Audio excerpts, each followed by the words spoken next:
This is going to be my review of Bad Religion's latest album, True North. The album came out last year. I didn't review it yet in a year because I wanted to give it some time to sink in, because when I first heard this, I really loved it, was stoked on it, listened to it a lot, but it wore off and I kind of saw it as like one of my least favorites of their new era. But now I think it's risen back up. I don't think it's their best. I don't think it's I don't like it more than Descent of Man or New Maps of Hell, but I like it a lot more than Gray Race, No Substance, and all that. I'd put it on par with probably The Process of Belief. My favorites of the new period are definitely New Maps of Hell and New Maps of Hell and The Descent of Man, and The Process of Belief, and then this one, and The Empire Strikes First you can throw in there too. But anyways, I'm sort of rambling off topic. This ends up being the last album of Bad Religion's career to feature Greg Hetson, as he left the band for personal reasons later on that year. So this has sort of a historical thing in it. I don't really count the Christmas songs as an album, so this is definitely the best thing they did in 2013, if you are counting that. Yeah. Anyways, the good songs on this are Past is Dead. That's one of their best songs that I've ever heard from them. I like Robin Hood in Reverse as well.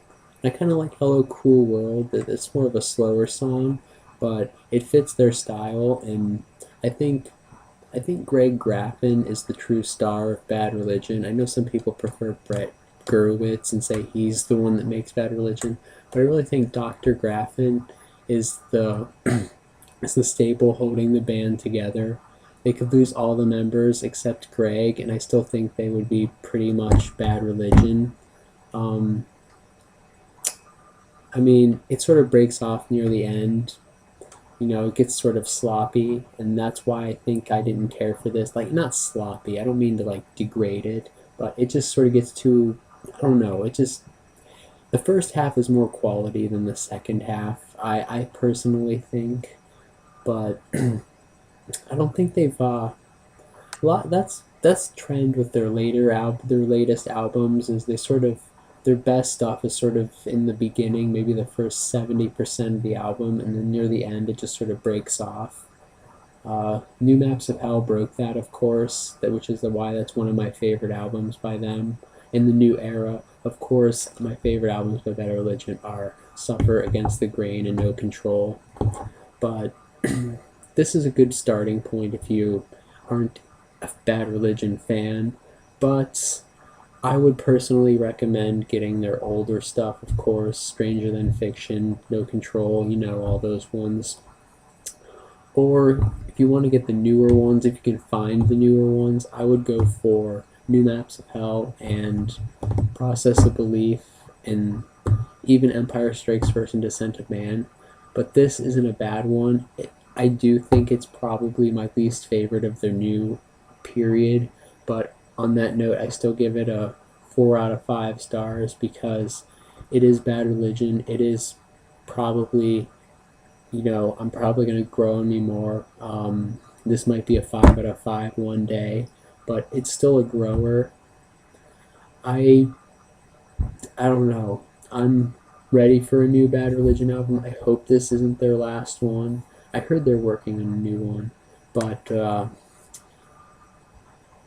I hope it's, I hope it's not a disappointment. It probably won't be, of course. I don't know. My mind just shot out of nowhere in that one.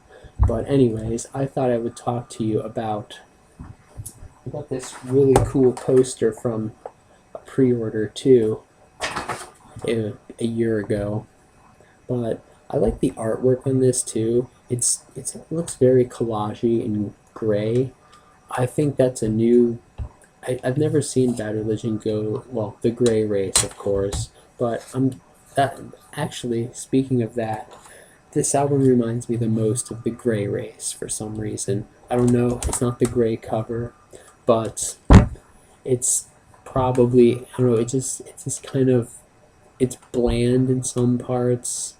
I know I gave this a 4 out of 5. I should be praising it to, just the moon, but I'm being as honest as I can because Bad Religion is one of my favorite bands, and The Scent of Man was an album that really grew on me. I didn't care much for it at first, but it really grew on me. As you can see in my previous review, I gave it a 5 out of 5 because maybe it just got it in a good time when I was having a lot of fun in life or something. I don't know, but it turned out being one of my favorites. But this one here, I can see it getting a lot better with age, or till they release a new one where I start to be more critical of that and this one starts to look better. But anyways, I've been talking too much about this. You can find this. I would say get it, even if you're remotely interested in punk. Definitely one of the best of 2013. And yeah, it's still, like I said, it's not their greatest, but it's still really good. If you can get one Bad Religion release from 2013, get this one. I would skip Christmas songs personally because I just think it's not my cup of tea. I'll put it that way. The Christmas songs are okay, but Bad Religion doing them, even if it's like a jokey thing, I don't care for it that much. But anyways, 4 out of 5 stars. Remember, if you like watching my videos, click the like button if you want. It's up to you. But anyways, get this, definitely get it. Bye.